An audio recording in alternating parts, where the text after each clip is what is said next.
Welcome back to the maths warriors.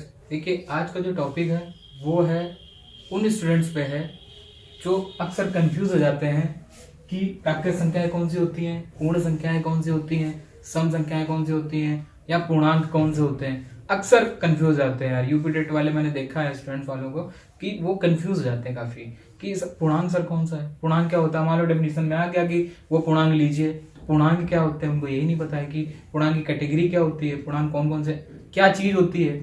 तो ये सारी चीजों कंफ्यूजन है, मैंने देखा है बहुत होता है। और अगर वन लाइनर एग्जाम में अगर वन लाइनर क्वेश्चन आ गया कि इसमें से पूर्णांक ढूंढिए या इनमें से परिमेय संख्या ढूंढिए, अपरिमेय संख्या ढूंढिए, तो आप कंफ्यूज हो जाएंगे यार कि ये भी होती है शायद, ये इतना क्लोज रख दिया ऑप्शंस तो आप कंफ्यूज हो जाएंगे। तो उसी के लिए आज मैं टॉपिक लाया हूं।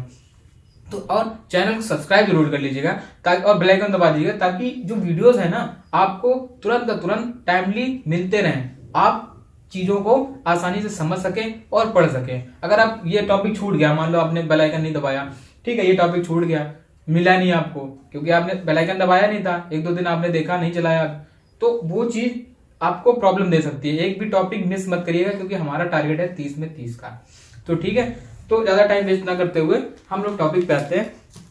तो देखिए, प्राकृत संख्या कौन सी होती है। प्राकृत संख्या को मैं बोल देता हूँ इंग्लिश में नेचुरल नंबर्स। क्या? Natural number. तो नेचुरल नंबर्स होते क्या है, प्राकृत संख्या होती क्या है, जिन संख्याओं से वस्तुओं को गिना जा सके। जैसे कि हम लोग संख्या पता है, ठीक है, अंक पता है, अंक और संख्या पता है आपको क्या क्या होती है कि संख्या तो यार अंकों को जो निरूपित करने की जो चीजें होती है ना, अंक से निरूपित करते हैं तो संख्याएं होती है, संख्या होती है जो वो अंकों से निरूपित की जाती है। तो ये चीज समझ गए होंगे आप। तो देखिए, जिन संख्याओं से वस्तुओं को गिना जा सके, से 1 2 3 4 5 उनको क्या कहते हैं, नेचुरल नंबर। 1 2 3 4 5 इनफाइनाइट, 15 16 17 18 ये सब क्या है, नेचुरल नंबर्स हैं। इसके बाद पूर्ण संख्या की बात करते हैं। पूर्ण संख्या क्या, प्राकृत संख्या की जो फैमिली है, जो भी परिवार है उसका, उसमें बस जीरो को जोड़ दिया जाए। क्या है? जीरो। जीरो को अगर ऐड कर देंगे शून्य को तो वो क्या कहलाएगी, पूर्ण संख्या कहलाई जाएगी। यानी कि प्राकृत संख्या में बस जीरो जोड़ना है, क्या हो जाएगा, पूर्ण संख्या हो जाएगी। ठीक है, यानी कि बस। अब इसके बाद पूर्णांक क्या होता है, वे संख्या जो पूर्ण अंक हो, चाहे वो प्लस हो या माइनस हो, यानी कि धनात्मक हो या ऋणात्मक हो, कोई भी संख्या हो, बस पूर्ण अंक होना चाहिए। 1 2 5 पॉइंट में नहीं होना चाहिए। ठीक है, तो वो क्या हो जाता है, पूर्ण अंक हो जाते हैं। वो संख्या जो पूर्ण अंक हो, चाहे धनात्मक भी हो चाहे ऋणात्मक भी हो। यानी कि एग्जांपल्स क्या है, 2 -4 5 -8, 8 भी पूर्णांक है और -8 भी पूर्णांक है। तो आई होप समझ गए होंगे। और जीरो आप कुछ भी मान सकते हैं, इसको आप धनात्मक भी ले सकते हैं और ऋणात्मक भी ले सकते हैं। ठीक है, ये पूर्ण अंक तो है लेकिन आप इसको ऋणात्मक की कैटेगरी में भी ले सकते हैं, धनात्मक की कैटेगरी में भी ले सकते हैं। ठीक है, तो ये चीज समझ में आ गई। अब बात करते हैं पूर्णांक को क्या कहते हैं, इंटीजर। इसके बाद परिमेय संख्या यानी कि रेशनल नंबर। परिमेय संख्याएं कौन सी होती हैं, परिमेय संख्याएं होती है जिन संख्याओं को p/q के रूप में दर्शाया जा सके जहां q नॉट इक्वल टू 0 हो, जहां यानी कि जो हर हो वो 0 ना हो। ठीक है, तो जिन संख्याओं को p/q के रूप में दर्शाया जा सके, यानी कि 4/5 6/1 8, अब 8 में जो अंडरस्टूड था 1 होता है, -4/1 2 एग्जाम ऐसे etc और भी। तो ये संख्याएं जो होती हैं वो परिमेय संख्याएं होती हैं।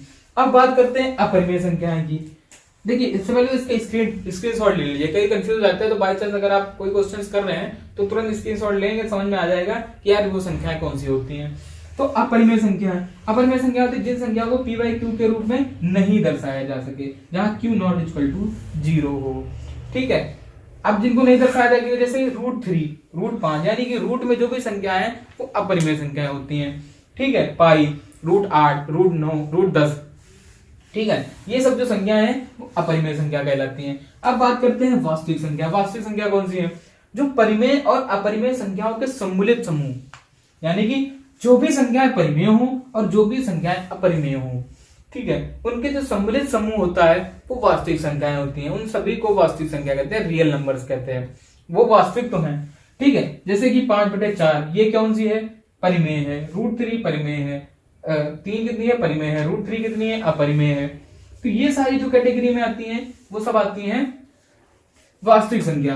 और काल्पनिक संख्याएं कौन सी होती हैं, यानी इमेजिनरी नंबर होते हैं, जो परिमेय और अपरिमेय संख्याओं को छोड़कर सारी संख्याएं वास्तविक होती हैं। कुछ अवास्तविक संख्याएं होती हैं यानी कि काल्पनिक होती हैं, वो होती है जैसे कि -√3, रूट -√3, ठीक है, रूट में -6, रूट में -5, इमेजिनरी नंबर है, आई से डिनोट करते होंगे, आपने पढ़ा होगा ये कॉम्प्लेक्स नंबर में बचपन में, यानी कि 10th 12th में पढ़ा होगा कॉम्प्लेक्स में, ठीक है। तो ये सारी चीजें आपको ध्यान से, अब देखिए सम है, विषम है, ये सारी चीजें भी अभी आपको बताता हूं। तो आई होप ये सारी चीजें समझ में आ गई होंगी। प्राकृतिक संख्या किसे कहते हैं, पूर्ण संख्या किसे कहते हैं, पूर्णांक किसे कहते हैं, परिमेय संख्या यानी कि रेशनल नंबर, अपरिमेय संख्या यानी इररेशनल नंबर, वास्तविक संख्या यानी कि रियल नंबर्स, काल्पनिक संख्या यानी इमेजिनरी नंबर्स। तो ये सारी चीजें इनके मैंने डेफिनेशन लिखी हुई है और इनके एग्जांपल्स लिखे हुए हैं, तो ध्यान से देख लीजिए, इसका स्क्रीनशॉट ले लीजिए ताकि आपको आगे काम आए, ठीक है। अब आगे बढ़ते हैं, तो देखिए हम बात करते हैं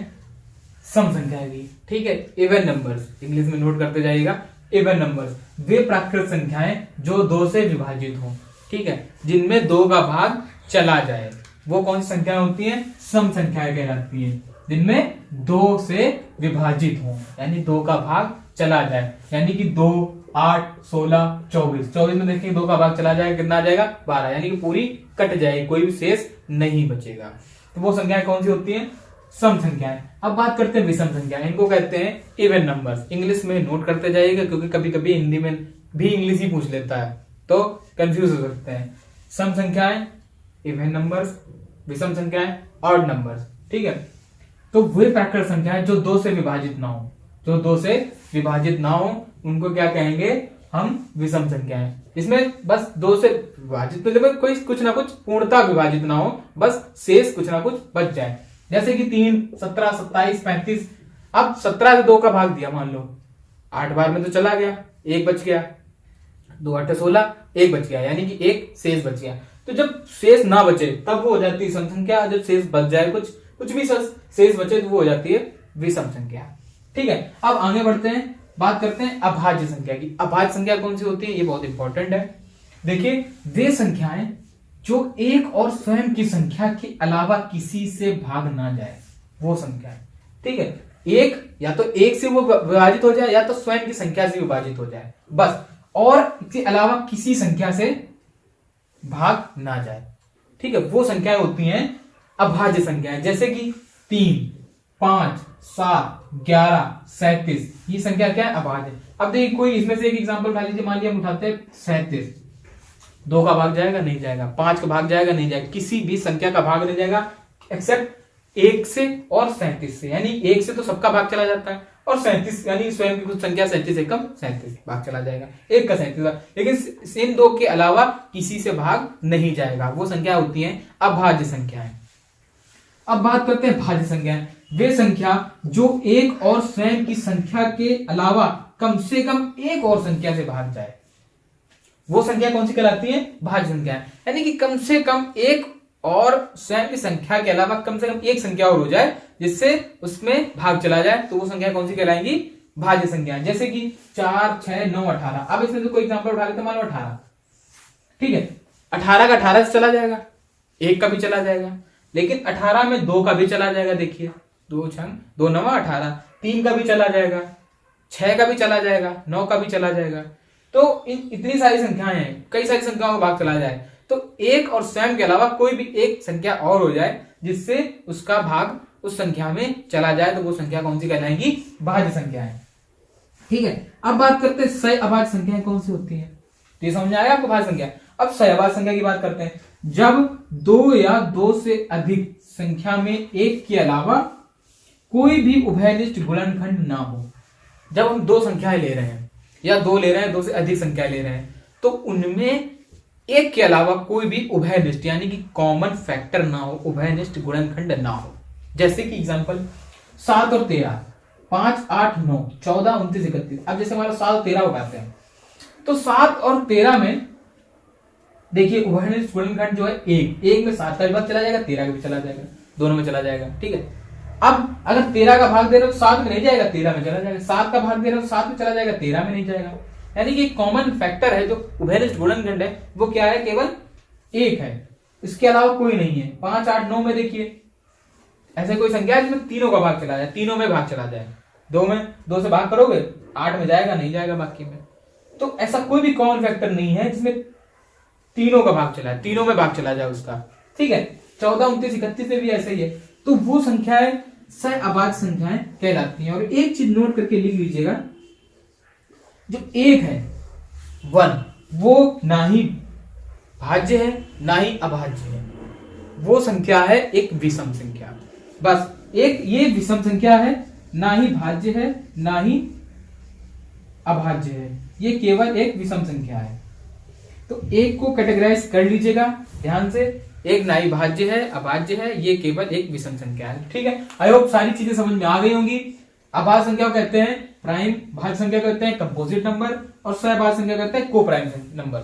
तो इंग्लिश में जरूर लिख लीजिएगा, even numbers, odd numbers, prime numbers. अभाज्य संख्या को प्राइम नंबर्स कहते हैं, भाज्य संख्या को कंपोजिट नंबर्स कहते हैं, सहभाज्य को को प्राइम नंबर्स कहते हैं। तो ये सारी चीजें एक स्क्रीनशॉट दो बारे में बताया मैंने, 2 स्क्रीनशॉट ले लीजिएगा ध्यान से, आगे आपको इनमें कोई कंफ्यूजन नहीं रहेगी। और इससे रिलेटेड जो भी आपके क्वेश्चंस बनते हो मैं बताऊंगा।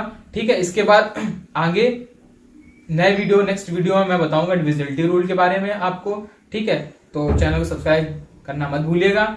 Okay bye, take care.